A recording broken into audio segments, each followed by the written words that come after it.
تفسیر دیکھیے، پارہ نمبر 4 ہے، سورہ آل عمران، آیت نمبر 181 سے ہے۔ اعوذ باللہ من الشیطان الرجیم، لقد سمع اللہ قول الذین قالوا ان اللہ فقیر ونحن اغنیاء سنکتب ما قالوا وقتلهم الأنبياء بغير حق ونقول ذوقوا عذاب الحریق۔ بلا شبہ یقیناً اللہ نے ان لوگوں کی بات سن لی جنہوں نے کہا بے شک اللہ تعالی فقیر ہے، نعوذ باللہ، اور ہم غنی ہیں، ہم ضرور لکھیں گے جو انہوں نے کہا، اور ان کا نبیوں کو بغیر حق کے قتل کرنا، اور ہم کہیں گے کہ جلنے کا عذاب چکھو۔ پیچھے آپ نے پڑھا کہ اللہ تعالیٰ کے راستے میں جہاد کرنا چاہیے، اور پھر آپ نے پڑھا کہ اللہ کی راہ میں خرچ کرنا چاہیے۔ اب اللہ تعالیٰ نے اس آیت کریمہ میں یہودیوں کے ایک اعتراض کا جواب دیا ہے۔ جب یہ آیت کریمہ نازل ہوئی، کون سی؟ سورۃ البقرہ، آیت نمبر 245، جس میں اللہ تعالیٰ نے فرمایا من ذا الذی یقرض اللہ قرضا حسنا، کون ہے جو اللہ کو اچھا قرض دے؟ تو بعض یہودیوں نے مذاق اڑایا اور کہا لو جی، اللہ میاں بھی فقیر ہو گئے ہیں اور بندوں سے قرض مانگ رہے ہیں۔ تو ان کے جواب میں یہ آیت اتری۔ تفسیر ابن ابی حاتم میں یہ بات آتی ہے۔ دراصل اس قسم کے جو اعتراضات ہیں، اس طرح وہ چاہتے تھے کہ عوام کو اللہ کی راہ میں خرچ کرنے سے متنفر کر دیں، اور یہ تو ان کو پتا تھا کہ اللہ تعالیٰ کے بارے میں ایسا کہنا گستاخی اور کفر ہے، لیکن وہ کیوں کہہ رہے تھے؟ تاکہ لوگ خرچ کرنا چھوڑ دیں۔ تو ان پر عذاب کیوں آئے گا؟ کیونکہ انہوں نے اللہ کے بارے میں گستاخی کی، رسولوں کو ناحق قتل کیا۔ یہ سب کچھ ان کے نامہ اعمال میں درج ہوگا۔ قیامت کے دن ان کے لیے جلنے والا عذاب ہوگا۔ ذَلِكَ بِمَا قَدَّمَتْ أَيْدِيكُمْ وَأَنَّ اللَّهَ لَيْسَ بِظَلَّامٍ لِّلْعَبِيدِ، یہ اس کی وجہ سے ہے جو تمہارے ہاتھوں نے آگے بھیجا، اور اس لیے کہ بے شک اللہ بندوں پر کچھ بھی ظلم کرنے والا نہیں ہے۔ اس پر ایک سوال ذہن میں آتا ہے، ظلام، یہ مبالغے کا صیغہ ہے جس کا معنی ہے بہت ظلم کرنے والا۔ تو بظاہر ایسا معلوم ہوتا ہے کہ اللہ تعالیٰ بندوں پر بہت ظلم کرنے والا نہیں، تو کیا کم ظلم کر سکتا ہے؟ تو اس کا جواب یہ ہے کہ اس مبالغے کے ساتھ اللہ تعالیٰ سے ظلم کی نفی کے یہ معنی ہے کہ اگر اللہ تعالیٰ کی طرف سے رائی کے دانے کے برابر بھی ظلم ہو تو وہ ظلام ٹھہرے گا۔ اللہ تعالیٰ کی ذات ظلم سے پاک ہے۔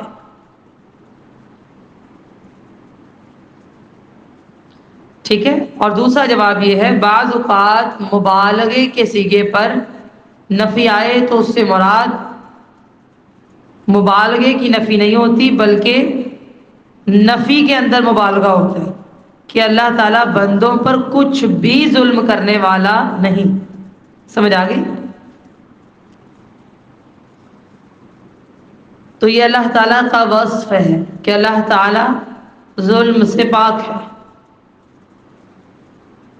الذین قالوا ان اللہ عہد الینا الا نؤمن لرسول حتى يأتينا بقربان تأكله النار قل قد جاءكم رسل من قبلي بالبينات وبالذي قلتم فلم قتلتموهم إن كنتم صادقين۔ جنہوں نے کہا بے شک اللہ نے ہمیں تاکیدی حکم دیا ہے کہ ہم کسی رسول کی بات کا یقین نہ کریں یہاں تک کہ وہ ہمارے پاس ایسی قربانی لائے جسے آگ کھا جائے۔ کہہ دیجئے بے شک مجھ سے پہلے کئی رسول تمہارے پاس واضح دلیلیں لے کر آئے اور وہ چیز لے کر بھی جو تم نے کہی ہے، پھر تم نے انہیں کیوں قتل کیا اگر تم سچے تھے؟ اب یہ ان کا ایک اور اعتراض تھا، وہ کیا کہ ہم پیغمبر پر ایمان اس وقت لائیں گے جب وہ ہمارے پاس معجزہ لے کر آئیں گے اور وہ ہماری مرضی کا معجزہ ہو، ایسی قربانی جسے آگ کھا جائے۔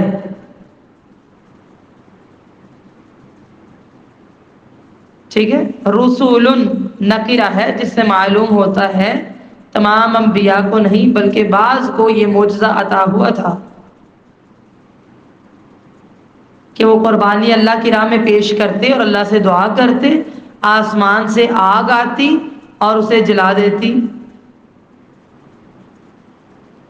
تو اللہ تعالیٰ نے فرمایا اگر تم اس دعوے میں سچے ہو، تم سے پہلے ایسے پیغمبر آئے کہ انہوں نے قربانی پیش کی، آسمان سے آگ بھی آئی اس کو جلا دیا۔ فَإِن كَذَّبُوكَ فَقَدْ كُذِّبَ رُسُلٌ مِّن قَبْلِكَ جَاءُوا بِالْبَيِّنَاتِ وَالزُّبُرِ وَالْكِتَابِ الْمُنِيرِ۔ پھر اگر وہ تجھے جھٹلائیں تو بے شک کئی رسول تجھ سے پہلے جھٹلائے گئے جو واضح دلائل اور صحیفے اور روشن کتاب لے کر آئے۔ اللہ تعالیٰ نے یہود کے جتنے اعتراضات تھے ان کا جواب دینے کے بعد آپ صلی اللہ علیہ وسلم کو تسلی دی ہے کہ اس سے پہلے بڑے بڑے دلائل آئے ہیں لیکن یہ مانے نہیں۔ بالبینات سے مراد کیا ہے؟ عقلی دلائل ہیں اور معجزات بھی ہیں۔ الزبر سے مراد کیا ہے؟ صحیفے جن میں نیکی کی نصیحت، برائی سے روکا جائے، حکمت اور دانائی کی باتیں ہوں۔ داؤد علیہ السلام کو جو کتاب دی گئی تھی قرآن نے اسے بھی زبور کہا ہے کیونکہ اس میں ایسی چیزوں کا پہلو نمایاں تھا، یعنی نصیحت تھی۔ قرآن مجید کی اصطلاح میں الکتاب سے مراد وہ بڑی کتاب ہے جس میں مسائل ہوں، احکام ہوں، دوسری سب چیزیں ہوں، مگر ان کتابوں میں قرآن مجید کے سوا کسی کتاب کو اعجازی حیثیت حاصل نہیں ہوئی جیسے قرآن کو حاصل ہوئی ہے کہ اس جیسا کوئی نمونہ پیش نہیں کر سکا، نہ کر سکے گا۔ کل نفس ذائقۃ الموت وَإِنَّمَا تُوَفَّوْنَ أُجُورَكُمْ يَوْمَ الْقِيَامَةِ فَمَنْ زُحْزِحَ عَنِ النَّارِ وَأُدْخِلَ الْجَنَّةَ فَقَدْ فَازَ وَمَا الْحَيَاةُ الدُّنْيَا إِلَّا مَتَاعُ الْغُرُورِ۔ ہر جان موت کو چکھنے والی ہے اور تمہیں تمہارے اجر قیامت کے دن ہی پورے پورے دیے جائیں گے۔ جو شخص آگ سے دور کر دیا گیا اور پھر جنت میں داخل ہوا یقیناً وہ کامیاب ہو گیا، اور دنیا کی زندگی تو بس دھوکے کے سامان کے سوا کچھ بھی نہیں ہے۔ ہر ذی روح نے موت کا ذائقہ چکھنا ہے، ہر مخلوق کے لیے حکم ہے، ہر جاندار کے لیے کہ ایک نہ ایک دن موت تو آنی ہے۔ کل من علیہا فان وَيَبْقَى وَجْهُ رَبِّكَ ذُو الْجَلَالِ وَالْإِكْرَامِ۔ سورہ الرحمن آیت نمبر 26-27۔ جو بھی مخلوق زمین پر ہے سب نے فنا ہونا ہے، آپ کے پروردگار کا جلال اور عظمت والا چہرہ باقی رہے گا۔ صرف اللہ تعالیٰ کی ذات گرامی ہی ہمیشہ کے لیے زندہ ہے، جسے موت نہیں آئے گی۔ تمام جن و انس ایک دن مر جائیں گے، ایک دن تمام فرشتے جنہوں نے عرش کو اٹھایا ہے وہ بھی موت کا جام پی لیں گے۔ دوام صرف اللہ تعالیٰ کی ذات کو حاصل ہوگا۔ اسی لیے کہا جاتا ہے کہ اللہ تعالیٰ اول بھی ہے اور آخر بھی۔ جب کچھ نہیں تھا تو وہ تھا، جب کچھ نہ ہوگا تب بھی وہ ہوگا۔ تمام انسانوں نے ایک دن قبر کے دروازے سے داخل ہونا ہے، جب مدت نے ختم ہو جانا ہے۔ اللہ تعالیٰ کو صرف بقا ہے، اور اس دن تمام اجر کا جو بدلہ ہے وہ پورا پورا دیا جائے گا۔ اب کامیابی کیا ہے؟ فمن زحزح عن النار وأدخل الجنة فقد فاز وما الحياة الدنيا إلا متاع الغرور۔ کامیابی یہ ہے کہ جو بچ گیا آگ سے اور پھر جنت میں داخل ہوا۔ آگ سے ہو کر نہیں، آگ سے بچا لیا گیا، نجات مل گئی اور جنت میں داخل کر دیا گیا، وہ مکمل طور پر کامیاب ہے۔ دنیا کی زندگی صرف ایک دھوکہ ہے، جنت تو بہت وسیع ہے، بہت بابرکت بھی ہے، خیر والی بھی ہے، عیش و عشرت بھی ہوگی، جبکہ دنیا دھوکے کا سامان ہے۔ سورۃ الاعلیٰ آیت نمبر 16 اور 17 میں آپ پڑھتے ہیں، بل تؤثرون الحیاۃ الدنیا والآخرۃ خیر وابقیٰ، مگر تم لوگ تو دنیا کی زندگی کو ترجیح دیتے ہو، حالانکہ آخرت بہت بہتر ہے، باقی رہنے والی ہے۔ سورۃ القصص آیت نمبر 60 یعنی 60 میں آتا ہے، اللہ تعالیٰ فرماتے ہیں، وَمَا أُوتِيتُم مِّن شَيْءٍ فَمَتَاعُ الْحَيَاةِ الدُّنْيَا وَزِينَتُهَا وَمَا عِندَ اللَّهِ خَيْرٌ وَأَبْقَىٰ، اور جو چیز تم کو دی گئی ہے وہ دنیا کی زندگی کا فائدہ اور اس کی زینت ہے، اور جو اللہ کے پاس ہے وہ بہتر ہے اور باقی رہنے والی ہے۔ بلکہ حدیث میں آتا ہے، نبی اکرم صلی اللہ علیہ وسلم نے فرمایا، واللہ ما الدنیا فی الآخرۃ الا کما یغمس احدکم اصبعہ فی الیم، دنیا آخرت کے مقابلے میں اس طرح ہے جیسے کوئی اپنی انگلی کو سمندر میں ڈبوئے، فَلْيَنظُرْ، پھر دیکھے کہ اس کی انگلی کے ساتھ سمندر کے پانی میں کس قدر کمی آئی ہے۔ یہ ہے دنیا کی مثال آخرت کے مقابلے میں، ایک قطرہ بھی اس سے بھی کم ہے۔ صحیح مسلم کی روایت ہے۔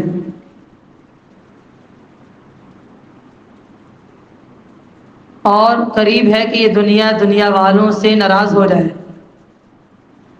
کیا پتہ، لہٰذا اس دنیا کے ساتھ اپنا دل نہ لگائیے، آخرت کی طرف دوڑ لگائیے۔ پیچھے چونکہ آپ نے دیکھا مال خرچ کرنے کے بارے میں آیات آئی ہیں، بتایا جا رہا ہے دنیا میں انسان مال و متاع کو جمع کرتا رہتا ہے، جبکہ یہ کچھ بھی کام نہیں آئیں گے۔ لا عیش الا عیش الآخرہ، عیش تو صرف آخرت کی عیش ہے۔ لا تبلون فی اموالکم وانفسکم ولا تسمعن من الذین اوتوا الکتاب من قبلکم ومن الذین اشرکوا اذی کثیرا وَإِن تَصْبِرُوا وَتَتَّقُوا فَإِنَّ ذَلِكَ مِنْ عَزْمِ الْأُمُورِ، یقیناً تم اپنے مالوں اور اپنی جانوں میں ضرور آزمائے جاؤ گے، اور یقیناً تم ان لوگوں سے جنہیں تم سے پہلے کتاب دی گئی اور ان لوگوں سے جنہوں نے شرک کیا ضرور بہت سی ایذا یعنی اذیتیں سنو گے، اور اگر تم صبر کرو، تقوی اختیار کرو تو بے شک یہ ہمت والے کاموں میں سے ہے۔ یہ خطاب رسول اللہ صلی اللہ علیہ وسلم سے بھی ہے اور عام مسلمانوں سے بھی ہے کہ آئندہ بھی جب بھی جان اور مال میں آزمائش آئے گی، ہر قسم کی قربانیاں پیش کرنی ہیں، چاہے اموال کا نقصان ہو، کوئی بیمار ہو جائے، چاہے لوگوں سے باتیں سننی پڑیں، کوئی دل آزاری کرے، کوئی جھوٹے الزامات لگائے، کوئی بیہودہ گفتگو کرے، صبر اور تقوی کو اختیار کرنا ہے۔ جیسے سورہ منافقون میں آتا ہے منافقین نے کیا کیا، سورہ توبہ میں بھی اس کی تفصیل آتی ہے۔ کعب بن اشرف یہودی نے رسول اللہ صلی اللہ علیہ وسلم اور صحابہ کرام کی حجب کی اور اپنے قصائد میں مسلمان خواتین کا نام بھی لیا۔ علاج کیا ہے؟ صبر کرو، ثابت قدم رہو، اللہ کا تقوی اپنے دلوں میں رکھو، آزمائشوں کا مقابلہ کرو۔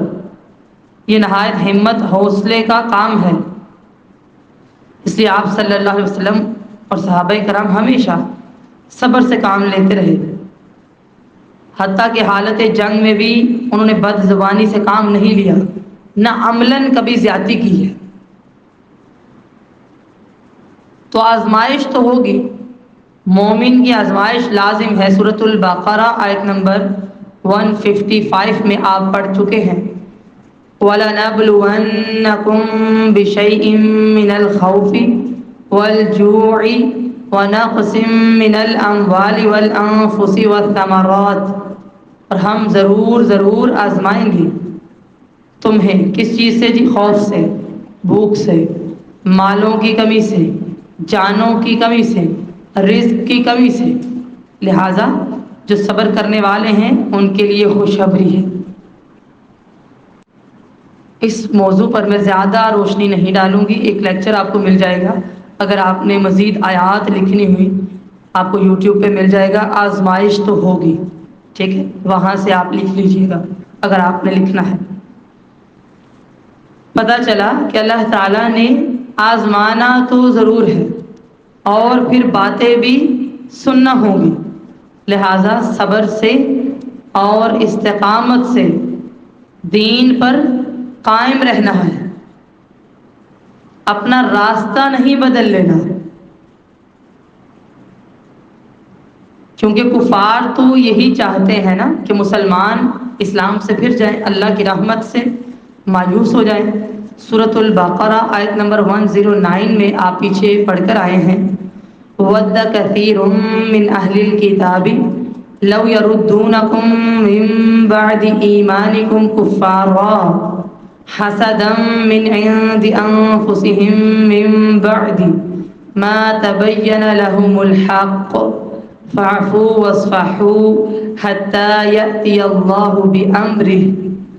بہت سے اہل کتاب اپنے دل میں حسد رکھتے ہیں، وہ چاہتے ہیں کہ تم بے شک مومن ہو لیکن کافر ہو جاؤ، حالانکہ ان پر حق ظاہر ہو چکا ہے، لہذا تم انہیں معاف کرو، درگزر کرو، یہاں تک کہ اللہ تعالیٰ اپنے احکام نازل فرما دے۔ تم نے زبان کو خراب نہیں کرنا، عملاً بھی زیادتی نہیں کرنی۔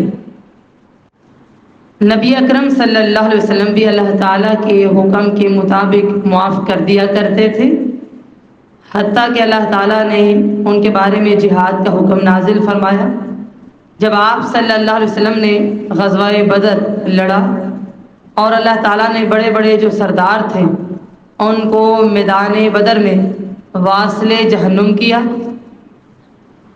تو جو عبداللہ بن ابی تھا رئیس المنافقین اور اس کے جو ساتھی تھے مشرک بت پرست منافق، انہوں نے کہا کہ یہ امر تو اب غالب آ گیا ہے، لہٰذا انہوں نے اسلام کی بیعت کر کے اپنے آپ کو مسلمان ظاہر کر دیا۔ یہ صحیح بخاری کی روایت ہے۔ ایک اور بات سمجھ آئی کہ ہم نے اپنے دلوں کو صاف کرنا ہے۔ ہر رات کو سونے سے پہلے سوچ لیا کرے میرے دل میں کسی کے بارے میں بدگمانی تو نہیں، کسی نے زیادتی کی ہے تو اس لیے معاف کر دے کہ اللہ تعالیٰ ہمیں معاف کر دے۔ ہوم ورک لکھیے یا آپ نے محاسبہ کرنا ہے، کیا میں نے اپنے دل کو صاف کر لیا ہے، سب سے درگزر کر لیا ہے؟ جب آپ کے گھر میں ایک نشست لگتی ہے جس میں والدین بیٹھتے ہیں، خاندان والے بیٹھتے ہیں، اور ایک دوسرے کے جو شکوے شکایات ہیں ان پر باتیں ہوتی ہیں، غیبتیں ہوتی ہیں، آپ نے یہی تعلیم عام کرنی ہے کہ معاف کیجیے۔ اسی میں اللہ تعالیٰ نے خیر رکھی ہے۔ باتیں کرنے سے مزید غصہ زیادہ ہوتا ہے۔ دوسرا کام یہ کہ ہر وہ شخص جو حق کا داعی بنتا ہے، امر بالمعروف اور نہی عن المنکر کرتا ہے، اس کو ضرور آزمائشیں آتی ہیں۔ جو حق کا مسافر ہو، جس کو آزمائش نہ آئے، جس کا ٹیسٹ نہ ہو، وہ حق کا مسافر ہی نہیں۔ دیکھا کرے میری زندگی میں آزمائش کون سی ہے، چھوٹی سے چھوٹی اور بڑی سے بڑی، میں نے اس میں صبر کیسے کرنا ہے، کوئی ایک آپ نے لکھ کر لانی ہے، ٹھیک ہے؟ اور یہ بڑے ہی ہمت والے کام ہیں۔ بظاہر یہ چھوٹے کام لگتے ہیں لیکن یہ چھوٹے نہیں ہیں۔ وَإِذْ أَخَذَ اللَّهُ مِيثَاقَ الَّذِينَ أُوتُوا الْكِتَابَ لَتُبَيِّنُنَّهُ لِلنَّاسِ وَلَا تَكْتُمُونَهُ فَنَبَذُوهُ وَرَاءَ ظُهُورِهِمْ وَاشْتَرَوْا بِهِ ثَمَنًا قَلِيلًا فَبِئْسَ مَا يَشْتَرُونَ۔ اور جب اللہ نے ان لوگوں سے پکا وعدہ لیا جنہیں کتاب دی گئی کہ تم ہر صورت اسے لوگوں کے لیے صاف صاف بیان کرو گے، چھپاؤ گے نہیں، انہوں نے کتاب کے احکامات کو اپنی پیٹھ پیچھے پھینک دیا، اس کے بدلے تھوڑی قیمت لے لی، لہذا برا ہے جو وہ خرید رہے ہیں۔ اب ان کو حکم کیا ہے؟ یہی احکام ہمیں بھی دیے گئے ہیں۔ نمبر ایک یہ کہ جتنے احکام ہیں کھول کر بیان کرو۔ وعدہ لیا گیا نا، انہوں نے وعدہ توڑا، کہا علم کو چھپاؤ نہیں۔ رسول اللہ صلی اللہ علیہ وسلم کی نبوت کے متعلق جو بشارت تمہاری کتاب میں ہے اس کو کیوں چھپاتے ہو؟ اعلانیہ اظہار کرو، لیکن انہوں نے چھپا لیا۔ جامع ترمذی کی روایت ہے، نبی اکرم صلی اللہ علیہ وسلم نے فرمایا، من سئل عن علم فکتمہ، جس سے علم کے بارے میں پوچھا گیا اور اس نے اسے چھپایا، اسے قیامت کے دن جہنم کی آگ کی لگام پہنائی جائے گی۔ کہا کھول کر بیان کرو اور علم کو چھپاؤ نہیں۔ انہوں نے کیا کیا؟ اپنی پیٹھ پیچھے پھینک دیا۔ اس سے مراد کمر کرنا نہیں ہوتا۔ بعض دفعہ لوگ یہ سمجھتے ہیں کہ اس سے مراد کمر کرنا ہے، پھر تو آپ ایسے بیٹھ بھی نہیں سکتے۔ یہ مراد نہیں ہے۔ مراد کیا ہے کہ احکام کی پرواہ ہی نہیں کی، مانا ہی نہیں، الفاظ بدل دیے، معانی بدل دیے، علامتوں کو چھپا لیا۔ فَبِئْسَ مَا يَشْتَرُونَ، سو برا ہے جو وہ خرید رہے ہیں۔ یہ مسلمانوں کو بھی ہدایت کی جا رہی ہے۔ حق بات اگر جانتے ہیں تو واضح کریں، چھپائے نہیں۔ یہ بہت بڑا گناہ ہے، دھوکہ نہیں دینا اور اپنی پیٹھ پیچھے احکامات کو نہیں پھینکنا، ضائع نہیں کرنا، یہ مراد ہے، ٹھیک ہے؟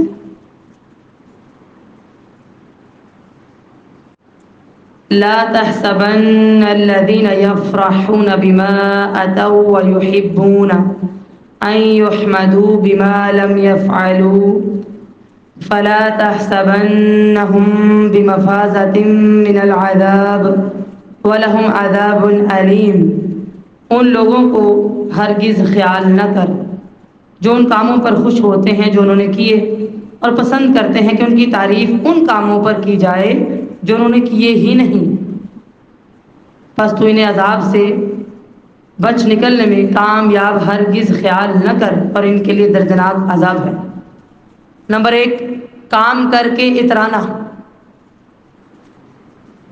چاہے وہ برے کام کیے ہیں یا پھر اچھے کیے ہیں، ریاکاری کرنا، اس سے مراد یہ ہے۔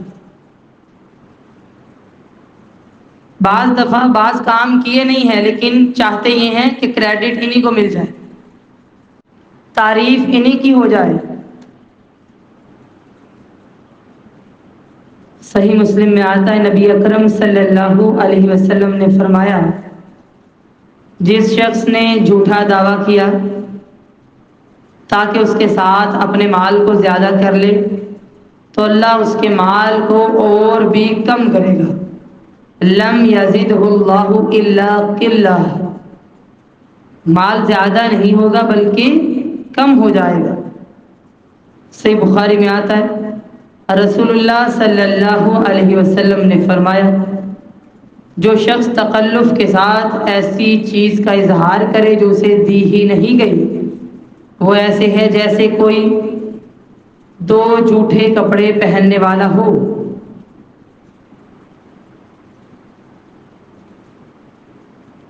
لہذا گناہ کر کے خوش ہونا یا نیکیاں کر کے ریاکاری کرنا، دونوں کام درست نہیں ہیں۔ بعض دفعہ ایک نیکی کی ہی نہیں لیکن تعریف اپنی ہی کرنا اور کہنا کہ میں نے کی ہے، یہ تو جھوٹ بھی ہے۔ یہ بڑے ہی اہم پوائنٹس ہیں۔ جب ہم دین کی طرف آتے ہیں اور ریاکاری سے خصوصاً بچنا چاہیے، ویسے بھی چاہے مال کی ریاکاری ہو، عبادات کی ہو یا علم کی ہو، کوئی بھی درست نہیں۔ ریاکاری کیا ہے؟ دکھاوا، لوگوں کو پتہ چلے، لوگوں کو دکھانا، اس سے اللہ تعالیٰ اس عمل کو ضائع کر دیتے ہیں۔ محاسبہ کیجئے، کیا میرے اندر ریاکاری موجود تو نہیں کسی بھی عمل میں؟ چاہے وہ نماز ہے، روزہ ہے، ذکر اذکار ہے، اپنی نیکیوں کو چھپائیں، لکھ لیجئے، جو نیکی آپ نے چھپا لی وہ ریا سے بچ گئی۔ فرائض تو ترغیب کے لیے ہوتے ہیں نا، جیسے ہم فرض نماز ہے جماعت کے ساتھ پڑھ رہے ہیں، لیکن نوافل جو ہیں، نفلی عبادات ہیں، نیکیاں ہیں، اللہ کی رضا کے لیے ان کو چھپانا سیکھیے، تو ایسے لوگ اللہ کے عذاب سے بچیں گے نہیں، جو بس چاہتے ہیں کہ ان کی تعریف ہو۔ دوسری چیز اخلاص کی سمجھ آتی ہے، جو بھی کام کرنا ہے محض اللہ کی رضا کی خاطر کرنا ہے۔ جب آپ اللہ کے لیے کرتے ہیں، کوئی آپ کی تعریف کرے یا نہ کرے، آپ کا دل چھوٹا نہیں ہونا چاہیے، آپ تو اللہ کو راضی کر رہے ہیں۔ بعض دفعہ کوئی تعریف کرتا ہے تو ہم کرنے لگ جاتے ہیں، کوئی تعریف نہ کرے تو ہم چھوڑ دیتے ہیں۔ اصل بات کیا ہے کہ ہم تو اللہ تعالیٰ کے لیے کرتے ہیں۔ دوسری چیز جو چیک کرنی ہے وہ ہے اخلاص میرے اندر کتنا ہے۔ تیسرا، جو کام کیا نہیں، برملا اظہار کیجئے کہ میں نہیں کرتی، اپنی تعریف نہیں کروانی کہ میں کرتی ہوں۔ نہیں کرتے تو دعا کیجئے اللہ تعالیٰ توفیق دے دے۔ حضرت ابو سعید خدری بیان کرتے ہیں کہ جب کبھی رسول اللہ صلی اللہ علیہ وسلم جنگ کے لیے تشریف لے جاتے تو بعض منافقین آپ کے ساتھ نہ جاتے اور آپ کے جانے کے بعد اپنے گھروں میں بیٹھے رہنے سے بہت خوش ہوا کرتے ہیں۔ جب آپ صلی اللہ علیہ وسلم واپس آتے تو وہ عذر پیش کرتے، قسم کھاتے اور چاہتے کہ جو کام انہوں نے کیا نہیں ہے ان کی بھی تعریف ہو کہ یہ بندہ بھی بہت بہادر ہے، بے شک وہ گھر میں بیٹھے تھے۔ تو پھر اللہ تعالیٰ نے یہ آیت نازل کی، یہ بخاری میں آتا ہے۔ یہ حکم اہل کتاب کے لیے، مسلمانوں کے لیے عام ہے۔ خوشامد پسند نہیں ہونا، تعریف خود کی کرنی یا کروانی دونوں طرح درست نہیں ہے۔ بعض دفعہ جو لوگ ایسا عمل کرتے ہیں دوسرے لوگ ان سے متاثر ہوتے ہیں، یہ تو عمل درست ہی نہیں۔ اور جو کیا نہیں ان کارناموں پر تعریف کرنا یا کروانا وہ بھی غلط ہے، اس کے لیے وعید ہے۔ کوئی نیکی کی ہے، دکھاوے کے لیے کی ہے، ریاکاری کے لیے کر رہے ہیں، تو وہ اللہ کی بارگاہ میں قابل قبول نہیں۔ اللہ تعالیٰ ان گناہوں سے محفوظ فرمائے۔ وَلِلَّهِ مُلْكُ السَّمَاوَاتِ وَالْأَرْضِ وَاللَّهُ عَلَى كُلِّ شَيْءٍ قَدِيرٌ، اور اللہ ہی کے لیے آسمانوں اور زمین کی بادشاہی ہے، اور اللہ تعالیٰ ہر چیز پر پوری طرح سے قادر ہے۔ جب حقیقت یہ ہے کہ آسمان و زمین کی بادشاہت اللہ ہی کی ہے اور وہ قادر بھی ہے، تو حقیقت ہر وقت اللہ کے سامنے رکھنی چاہیے، اس کی نافرمانی کی جرت نہیں ہونی چاہیے، کیونکہ وہ تو باطن بھی جانتا ہے۔ جیسے ظاہر لوگ جانتے ہیں وہ ویسے ہی باطن جانتا ہے۔ ہمارے گناہوں کو رات کے اندھیرے میں بھی دیکھتا ہے، ہمارے دل میں جو گمان آتے ہیں ان کو بھی جانتا ہے۔ لہٰذا اللہ تعالیٰ کا ڈر اپنے اندر رکھنا چاہیے کہ ہم نے اللہ کو جواب دینا ہے۔ اللہ تعالیٰ سے دعا کیا کریں کہ اللہ تعالیٰ ہمیں اخلاص عطا فرمائے، اللہ تعالیٰ کہنے اور سننے سے زیادہ عمل کی توفیق عطا فرمائے۔